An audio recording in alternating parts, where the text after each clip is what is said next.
یکی از لامپ‌ها جرقه‌ای پراند که روی کتابی فرود آمد و آن را به آتش کشید. خیلی زود آتش در تمام قفسه ها پخش شد و کتاب ها انگار که بنزین رویشان ریخته باشند تند تند آتش می گرفتند.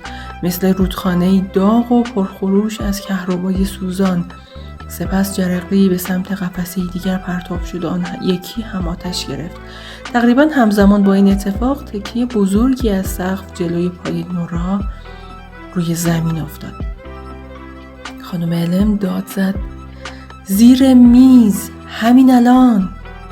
نورا خم شد و دنبال خانم علم 4 دست و پا زیر میز رفت و بعد مثل او روی زانوهایش نشست و سرش را پایین آورد.